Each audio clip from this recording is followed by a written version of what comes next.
আসসালামু আলাইকুম। আমি আতিকুল্লাহ, ফ্রি বাংলা টিউটোরিয়ালের পক্ষ থেকে আপনাদেরকে স্বাগতম। আজকে আমরা ড্যাশবোর্ড নিয়ে কিছু কথাবার্তা বলবো, এবং ড্যাশবোর্ডের মধ্যে আমরা যদি যাই তাহলে এখানে আমরা দেখতে পাচ্ছি যে আমাদের এখানে ড্যাশবোর্ড কাস্টমাইজ ড্যাশবোর্ড, যে আমার ড্যাশবোর্ডটি আমি আমার পছন্দ মতো তৈরি করতে পারি, এবং এটির মধ্যে যদি আমি ক্লিক করি তাহলে এখানে আপাতত যে দুটি রয়েছে, যে হু ইজ অনলাইন এবং রিসেন্ট কমেন্ট, যে রিসেন্ট কমেন্টগুলো এবং কে কে অনলাইনে আছে সেই জিনিসগুলো শো করার জন্য এটি।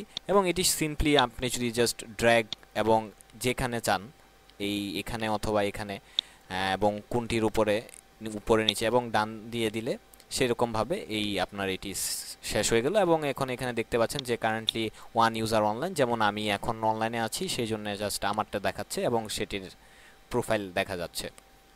এবং এখানে ব্যাপারটা হচ্ছে যে আমি একজন অ্যাডমিনিস্ট্রেটর এই ওয়েবসাইটের, তো সেই হিসেবে আমি এত জিনিসগুলো দেখতে পাচ্ছি এবং ফুল ক্ষমতা আমার আছে।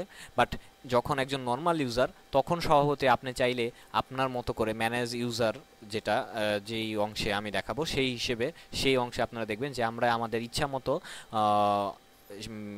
আমার ইউজার কি কি দেখতে পাবে, কি কি দেখতে পাবে না, কোন কোন সুযোগ সুবিধা পাবে, কোন কোন সুযোগ সুবিধাগুলো পাবে না, সেই জিনিসগুলো আমরা তখন কথা বলতে পারবো, আলাপ সালাপ করব। তো এখানে সেই হিসেবে এইটুক হলো আমার কাস্টম ম্যানেজ, যেটি আমার এখানে রয়েছে। এবং এখানে দেখুন add other blog, add other ব্লগের মধ্যে গেলে এখানে আমার যে অনলি দুইটা পাইলাম, দুইটা ছাড়াও আরও অনেক জিনিস এখানে রয়েছে। যেমন ফর এক্সাম্পল ম্যানেজমেন্ট, আমি চাচ্ছি যে ম্যানেজমেন্ট ড্যাশবোর্ডের মেইন এখানে থাকবে এবং এটি মেইনে চলে গেছে। আমি যদি নান করে দিই আবার নিচে চলে আবার ম্যানেজমেন্টের এখানে সাইড বারে যদি দিতে চাই অথবা ইনএক্টিভ দিতে চাই, যেরকমভাবে ইচ্ছা।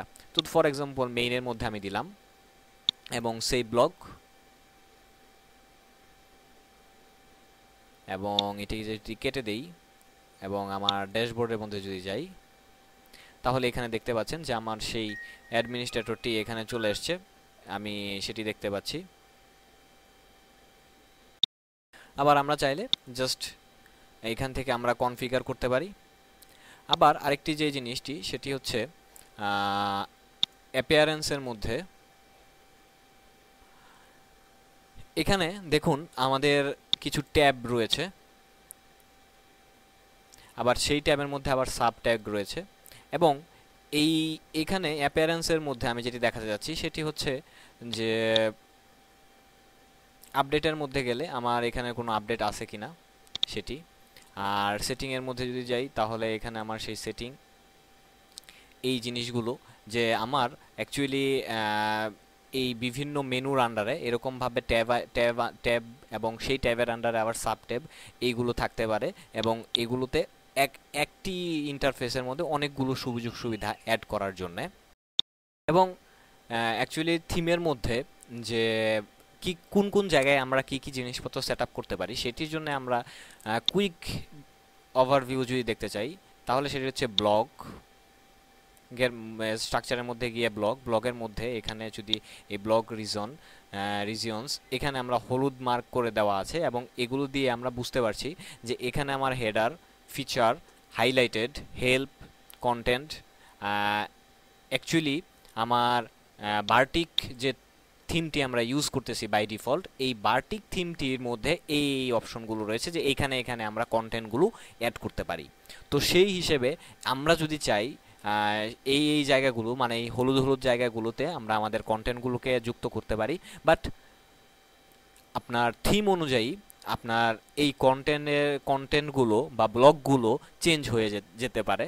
তো সেটিও মাথায় রাখতে হবে, কারণ এইরকম সবগুলো থিমের মধ্যে যে এই রকম অপশন থাকবে, মানে এই জায়গাগুলোতে কন্টেন্ট অ্যাড করা যাবে, দিস ইজ নট নেসেসারি।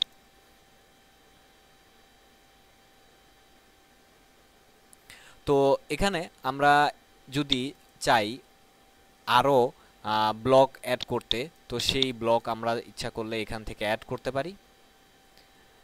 আবার আমরা যদি চাই যে আমাদের কারেন্ট যে থিমটা রয়েছে সেই থিমটাকে চেঞ্জ করতে, তাহলে যেমন 7 আমার অ্যাডমিনিস্ট্রেটিভ অ্যাডমিনিস্ট্রেশন থিমটা রয়েছে 7, আমি 7 থেকে যদি অন্য আরেকটা দেই এবং সেটি এখানে use administrator theme when edit or creating content, যে যখন আমি কন্টেন্ট ক্রিয়েট করব এবং এডিট করব তখন আমার এই থিমটা ইউজ করবে, এবং সেভ দিলে আমার সেই থিমটা চলে আসবে। আবার আমি যে ফর এক্সাম্পল এখানে গার্ল্যান্ড যে থিমটি রয়েছে বা স্টার্ক যে থিমটি রয়েছে এটিও ইচ্ছা করলে অ্যানেবল করতে পারি, এবং তাতে আমার এইখানে থিমের ডিজাইন দেখে আপনারা বুঝতেই পারছেন যে সাথে সাথে আমার নিচের এই যে থিমটা এখন আপাতত রয়েছে সেই থিমটাও চেঞ্জ হয়ে যাবে। এবার আমরা যে আরেকটি কথা আমি বলতে ভুলে গেছিলাম, যে আমি যখন মাই অ্যাকাউন্টের মধ্যে যাব, মাই অ্যাকাউন্টের মধ্যে আমার আতিক বা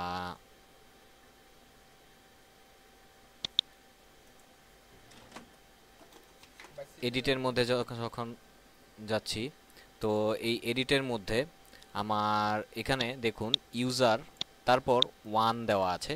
1 যদি দেওয়া থাকে তাহলে আপনি বুঝবেন যে আপনি একজন অ্যাডমিনিস্ট্রেটর এই ওয়েবসাইটের জন্য, বাট এটির মধ্যে যদি 2 অথবা 3 থাকে তাহলে এখানে বুঝতে পারছেন যে আপনার ইয়া অনুযায়ী মানে তখন আপনার আপনি একজন অ্যাডমিনিস্ট্রেটর নন। তো এটা গেল। তো এবার প্রথমে আমি যেটি করতে যাচ্ছি সেটি হচ্ছে যে আমি কন্টেন্ট, আমাদের ওয়েবসাইটে এখন পর্যন্ত কোনো কন্টেন্ট নাই, তো সেই জন্য আমি কিছু কন্টেন্ট অ্যাড করতে যাচ্ছি। তো সেই হিসেবে প্রথমেই আমাকে যেটি করতে হবে, কন্টেন্টের মধ্যে আমি ক্লিক করলাম। কন্টেন্টের মধ্যে ক্লিক করার পর এখানে দেখতেই পাচ্ছেন যে আপাতত কোনো কন্টেন্ট নাই, এবং অ্যাড কন্টেন্টের মধ্যে যদি আমি যাই তাহলে এখানে দুটি অপশন আসছে, একটি হচ্ছে বেসিক পেজ আর একটা হচ্ছে আর্টিকেল। আর্টিকেল এবং বেসিক পেজ দুটির মধ্যে পার্থক্য কি আমরা বুঝতেই পারছি, যে আমার যখন একটা পেজ তৈরি করতে হবে ওয়েব পেজের মধ্যে তখন আমি যাব বেসিক পেজে, আর যখন ওইটির মধ্যে ব্লগের মতো করে পোস্ট করব কোনো আর্টিকেল সেটি যাবে হচ্ছে আর্টিকেলে। তো সেই হিসেবে আমি প্রথমে বেসিক পেজ নামে একটি পেজ তৈরি করছি। তো সেই পেজের মধ্যে যদি আমি যাই, পেজের মধ্যে গেলে আমরা দেখব প্রথমেই টাইটেল দিতে হবে। তো সেই টাইটেলের জন্য আমি এখানে randomtextgenerator.com থেকে আমি জাস্ট যে কাজটি করতে যাচ্ছি যে এখান থেকে কিছু র্যান্ডম টেক্সট আমি নিতে যাচ্ছি। র্যান্ডম টেক্সটের আন্ডারে এখান থেকে ধরুন আমি এটা হচ্ছে আমার টাইটেল, আর এটুক হলো আমার কন্টেন্ট। তো এখানে আমি সেই কন্টেন্টটা এখানে দিলাম।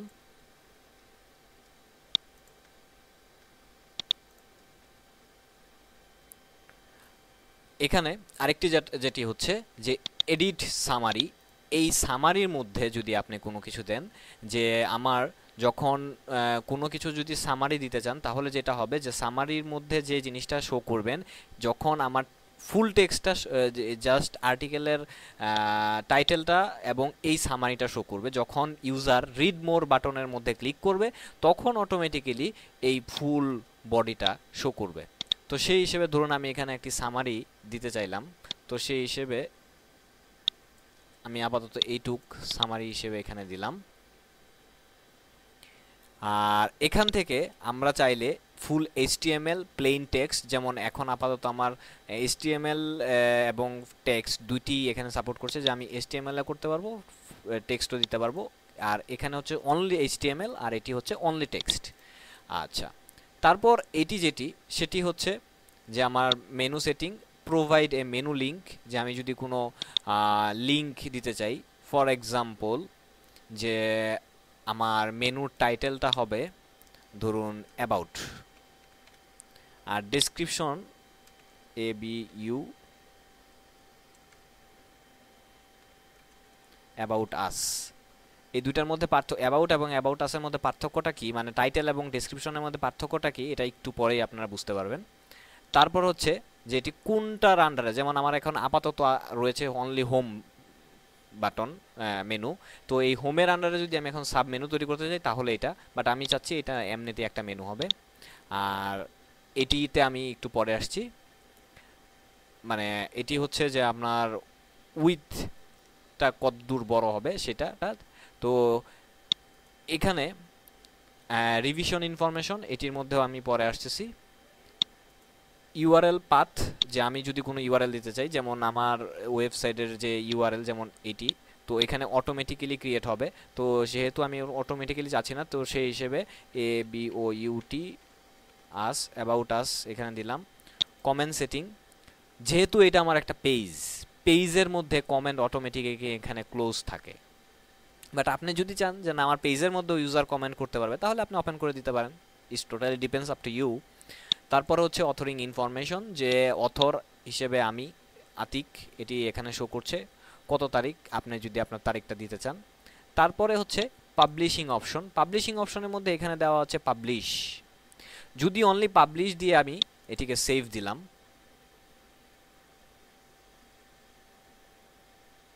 তো এই হচ্ছে আমার আর্টিকেলটি। Very good. তো আমি যদি হোম পেজে যাই, তাহলে হোম পেজে এই আর্টিকেলটি নাই, আমার অ্যাবাউট পেজের মধ্যে এই আর্টিকেলটি। এখন আমি যদি আবার এডিট করতে চাই, তাহলে এখানে এডিটের মধ্যে যদি আমি যাই, অবশ্যই আপনাকে লগ ইন করা থাকতে হবে, না হলে এডিট অপশনটা আসবে না। তো এডিটের মধ্যে আমি লগ ইন করে এটি করতে পারি। তারপর হচ্ছে যে এখানে আরও দুইটা জিনিস বাকি আছে, সেই দুইটা জিনিস হচ্ছে যে এই ধরুন আপনি এই জিনিসটা আপনার হোম পেজও রাখতে চান, তো হোম পেজও যদি রাখতে চান, মানে হোম পেজ মানে ফ্রন্ট পেজ বোঝাচ্ছে, তাহলে আপনি এটা ক্লিক করে দিবেন। আর যদি ফ্রন্ট পেজে রাখতে না চান, তো সেটা করবেন না। যেহেতু আমার এটা অ্যাবাউট আস পেজ, সো সেহেতু আমার হোম পেজে যাওয়ার কথা প্রশ্নই আসে না।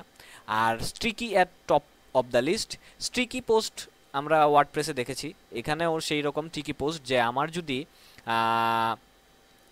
কি বলে যে আমার স্ট্রিকি ওয়েবসাইটে ফ্রন্ট পেজে বা ব্লগ পেজের মধ্যে এই আর্টিকেলটা সবার উপরে থাকবে, সেইটাকে নিশ্চিত করার জন্য আমার এই স্ট্রিকি পোস্ট। তো যাই হোক, এই হচ্ছে আমার এই আর্টিকেলটা। তো এখন আমি বলেছিলাম যে অ্যাবাউট এলিয়াসের ফলে আমার এখানে দেখুন ইউআরএলটা চলে এসছে অ্যাবাউট হ্যাশ আস। আর এটা আমার ওই ইয়াতে গেছিলাম বইলা, মানে এডিটের মধ্যে গেছিলাম বইলা হ্যাশটা চলে এসেছিল। তো যাই হোক, এই হচ্ছে আমার অ্যাবাউট আস, লিঙ্কটা আমি তৈরি করে দিলাম।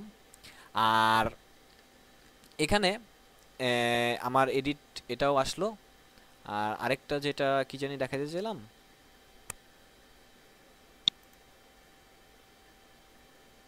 আচ্ছা, তো এবার আমার অ্যাবাউট আসের যে আমি অ্যাবাউট এটা দিয়েছিলাম টাইটেল, আর ডেসক্রিপশনের মধ্যে দিয়েছিলাম অ্যাবাউট আস।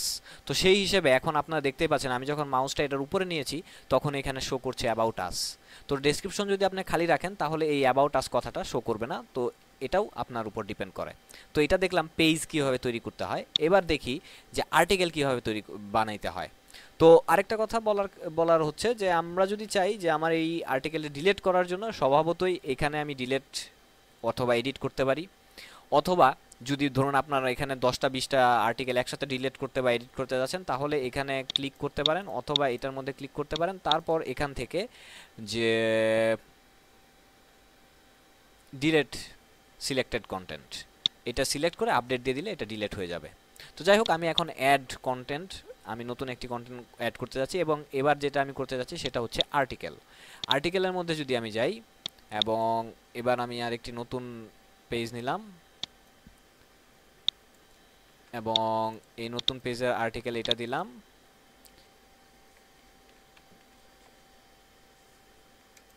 এবং ট্যাগ সেপারেট বাই কমা, অবশ্যই কমা দিয়ে সেপারেট করতে হবে। পোস্ট, এই দুইটাই আপাতত দিলাম। তো এখান থেকে আমার আর্টিকেলটা এখান থেকে কপি করে এখানে পেস্ট করলাম,